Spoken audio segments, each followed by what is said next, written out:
Okay, cool. So this is the solution to our warm-ups, right, from today. So a fossil with racers crosses with another who also has racers. They're both heterozygous.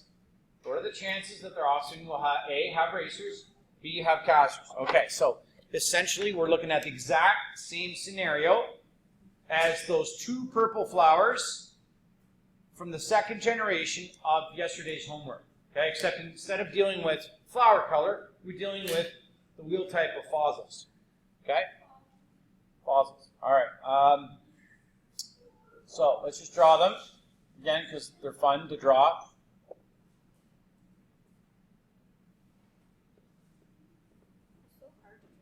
Really? I don't think so. So there's the dude. You've been doing it for a while, so. It's like a look at that. It's like a teardrop. They're basically like emojis with wheels. Okay. Oh, yeah. Okay, so again, there's our phenotypes. So they have racers, but the problem says that they're both heterozygous. So big R, little r, big R, little r. Okay, let's set up our cross.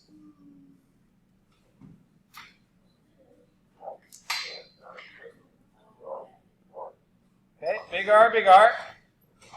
Big R, little r. Big R, little r, little r, little r. Okay, and again, I'll do my poker chips so you can see them. The possibilities. Okay, and I keep the same colors in the same quadrants, that's all, for every cross, no matter what cross I'm doing. Okay? So it just tells me, okay, if I took, you know, what's the probability, right? So I've got, for my genotypic ratio, I've got 1 big R to 2 big R, little r, to 1 little r. So I call this whole thing here a string. Okay, so well, it's like a string of letters and numbers and symbols, right?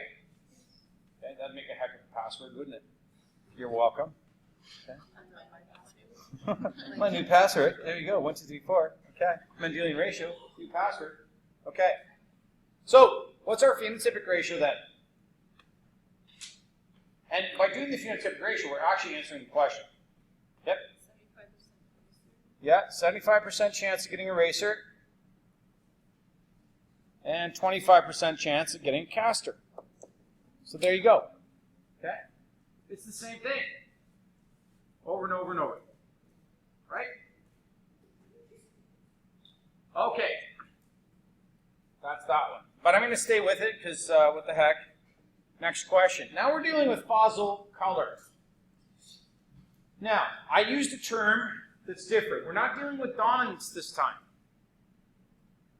Okay? It's not an all or nothing situation. What's happening with fossil color?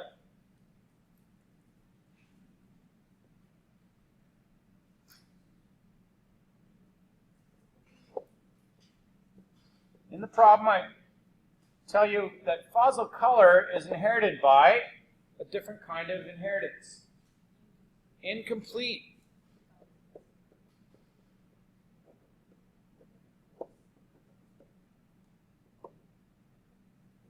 Okay, cool.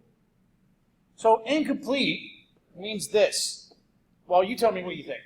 Does anyone tell me what they think is happening when you were working on that problem? Yep. That when you are getting a gene from your mother and then allele, something can go wrong. So like you still might have that dominant scale, but you might be a different like color as your parent, but still have the exact same ratio. Okay, so you have similar ratios, but like your gene is different. Like you have like my brother. So my mom and dad are dark hair and brown, and then he turns out to be blonde. okay, that's a whole nother thing. Yeah. Yeah, but like, Hair color is weird. yeah, it's weird, but it's kind of like symbolizing the exact same. Sort of, yeah. Okay, so yeah, so you can have more than. Well, how many phenotypes do we have whenever we have dominance? How many do you always have to choose from? Purple or white? Racers or okay, black or okay. What's going on with incomplete dominance? Can you tell by the picture? Well, look what happens, right? We've got ourselves a blue fossil here. All right, I'm not even bothering drawing the wheels because that's not what we're trying to look at right now. I take a blue one, and I take a red fossil, and I breed them together, and all I get, all purple. Huh. What do you think's going on? Blue? No mistake. Sorry? They mixed. Okay? So purple is what we say is a blended phenotype. In heterozygotes.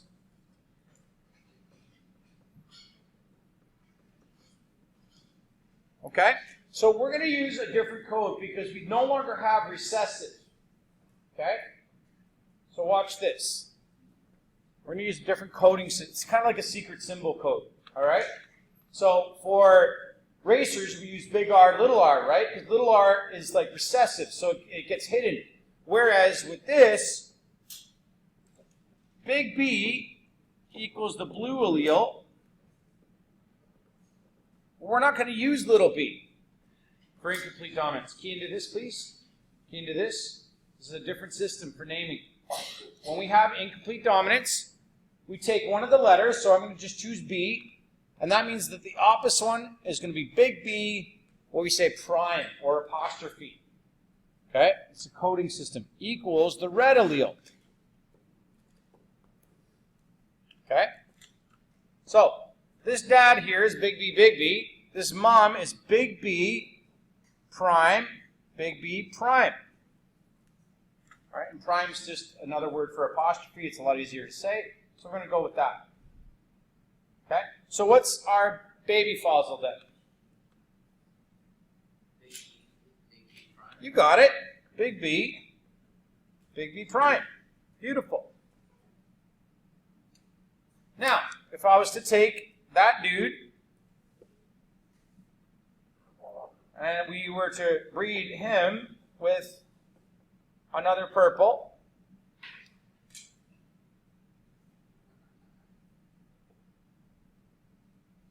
and this is that seventh child problem, right? So now she's big B prime. We can look at their probabilities. Okay? So we see with this cross here, big B, whoops.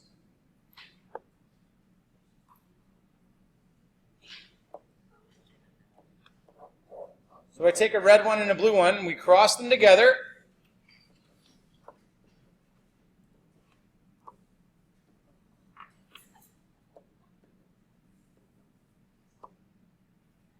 Our genotypic ratio is going to be all big B.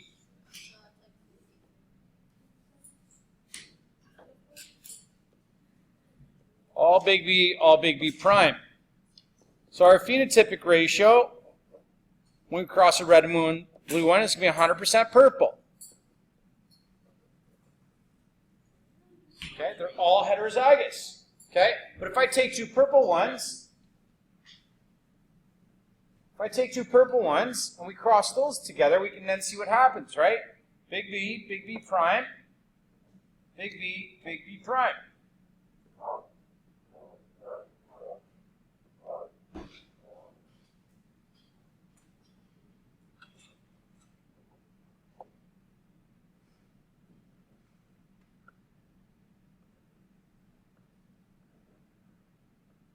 Okay, so what color is the top left fossil going to be? Blue.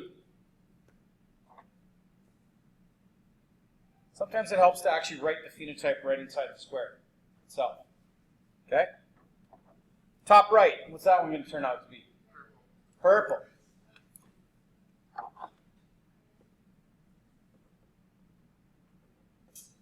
Okay? Bottom left, what color? Big B prime? Purple. And finally, yeah, red. So what's cool about incomplete dominance is that heterozygotes don't hide. You never have to do a test cross. We just look at them. We just look at them, and they just by looking at them, we can tell. There's 3 phenotypes. Okay? So we got 1, big B, to 2, big B prime, to 1, big B prime, phenotypic ratio. So what are my odds of getting a blue one? What are my odds of drawing that shit right there? Hold up, quick. What's my percentage? Yeah? Sorry? 25%. Yeah. Okay, so 25% chance of getting a blue fossil. What are my odds of drawing that chip or that chip? 50%. Getting a purple, right? Beautiful. And then finally, yep.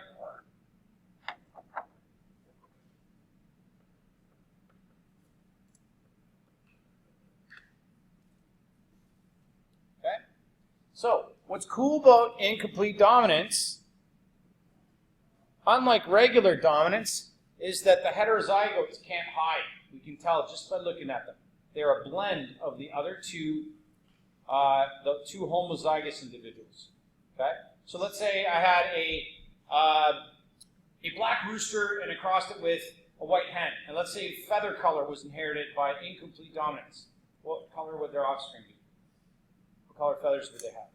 There's a black rooster and a white hen. Black. Gray. Right? They're a blend. Right? Now, what's really cool is that there's a whole other thing, but we'll talk about that tomorrow. All right? There's a couple other things. And then we're going to get into blood typing as well this week. How many of you know their blood type? Okay, we're going to learn about that. That's important. All right, so that's incomplete dominance and how that works. I'm going to put some practice questions up for homework.